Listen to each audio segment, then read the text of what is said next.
Para pensar, entre os princípios gerais da lógica estabelecidos por Aristóteles, que têm validade até hoje, está o da não contradição. Algo não pode ser e não ser ao mesmo tempo. É impossível que A seja A e não seja A ao mesmo tempo.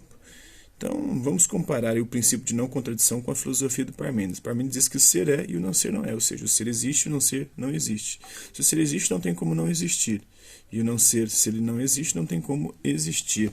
Ao contrapor a investigação baseada na opinião e nos sentidos, o Parmênides declara que, ao contrário das aparências, o que é impossível não ser. E impossível movimento também, porque se houver movimento, ser deixa de ser e se torna não ser nada, não ser impossível, não pode sequer ser pensado. Isto é, uma coisa não pode ser e não ser ao mesmo tempo. É o princípio de não contradição, um princípio lógico básico, né? Princípio de identidade e não contradição. Como teria pretendido Heráclito, né? O princípio da não contradição de Aristóteles na lógica. Agora vamos falar um pouquinho de metafísica e ontologia. Com sua reflexão sobre o ser, Parmênides é um marco do pensamento metafísico e ontológico. Metafísica é a área da filosofia que investiga o que está além da realidade física, daquilo que nós podemos perceber com os órgãos dos nossos sentidos, visão, audição, tato, paladar e olfato. Então, na tentativa de explicar os fenômenos observados na realidade. O termo surgiu no século I a.C., quando o filósofo Andrônico de Rhodes classificava as obras de Aristóteles.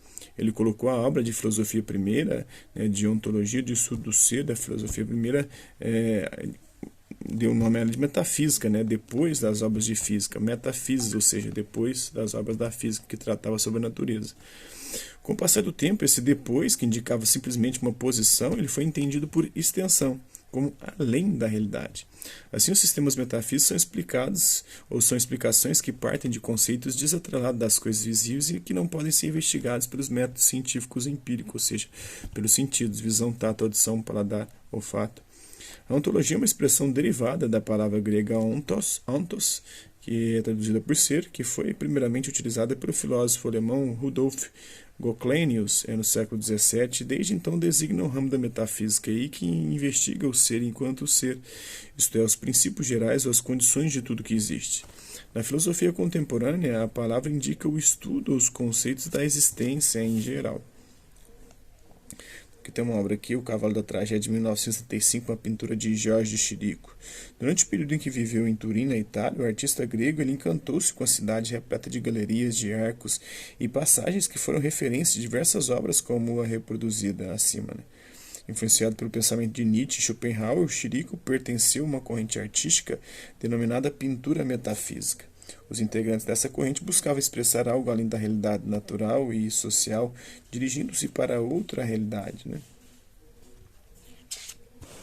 Vamos agora falar da realidade suprassensível de Platão. Heráclito ressaltou o movimento como característica central daquilo que existe. Parmênides entendia a imutabilidade, nada muda, ou a permanência como a essência das coisas. Ambos destacaram dois aspectos da realidade. Mas qual seria a verdadeira, a do movimento ou da imutabilidade? Além disso, seria possível conhecer a realidade? As filosofias posteriores a esses dois pensadores tiveram de tratar desses problemas. Qualquer solução teria de levar em conta a mudança e o movimento percebidos aí pelos órgãos dos sentidos e, ao mesmo tempo, os princípios racionais necessários aí para o conhecimento verdadeiro. Platão tentou solucionar esses problemas criando uma explicação da realidade que abarcasse a variabilidade, o movimento da natureza e, ao mesmo tempo, explicitasse que as coisas são verdadeiramente sua essência imutável. Essa hipótese ficou conhecida como teoria das ideias ou teoria das formas. O texto a seguir é um trecho da obra Fédon, de Platão. O diálogo entre Sócrates e Cebes aborda a multiplicidade da realidade conhecida por meio dos sentidos e, em contrapartida, a unidade que se apresenta no mundo das formas. Sua leitura ajuda-nos a compreender algumas das principais ideias da filosofia platônica. Então, tem aqui David após jantar, uma escultura de luz do artista holandês Dieter Wiegman, de 1983. Em uma analogia entre a obra e a teoria de Platão, o objeto original corresponde à essência, e a sua sombra, que pode variar de acordo com o ângulo de incidência da luz, por exemplo, ao mundo como percebemos. Então, nós não conhecemos o mundo tal como ele é, na sua realidade, mas somente as sombras, a ilusão, a cópia, a imperfeição, uma projeção da própria realidade. Sócrates então prosseguiu. Retomemos o tema da nossa discussão anterior. Aquela ideia ou essência que em nossas perguntas e respostas atribuímos à verdadeira existência conserva-se sempre a mesma e de igual modo. Ou ora é de forma, ora de outra. O igual em si, o belo em si, todas as coisas em si mesmas. O ser, eles admitem qualquer alteração? Ou cada uma das realidades uniformes e existentes por si mesmas não se comportará sempre da mesma forma, sem jamais admitir de nenhum jeito a menor alteração? Cebes respondeu, Forçosamente, Sócrates, falou Cebes, sempre permanecerá a mesma e do mesmo jeito. E com relação à multiplicidade das coisas belas, homens, cavalos, vestes, tudo mais da mesma natureza, que ou são iguais ou belas e recebem a própria designação daquelas realidades. Conservam-se sempre idênticas ou, diferentemente das essências, não são jamais idênticas, nem com relação às outras, nem, por assim dizer, consigo mesmas. Isso justamente, Sócrates, é o que se observa, respondeu Cebes, nunca se conservam as mesmas.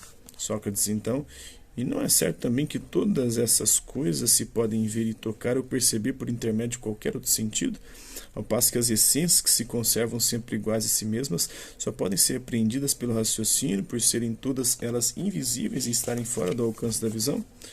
O que dizes, observou Cebes, é a pura verdade. Sócrates, achas então, perguntou, que podemos admitir duas espécies de coisas, umas visíveis e outras invisíveis?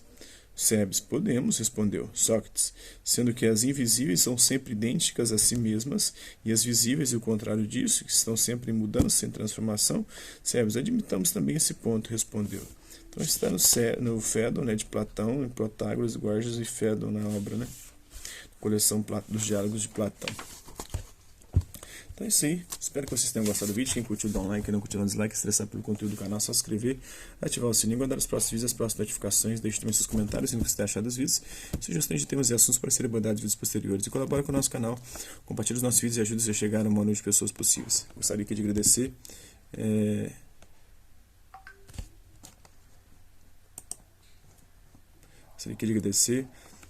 aos inscritos no canal. É isso aí, hasta lá vista, babies, até a próxima.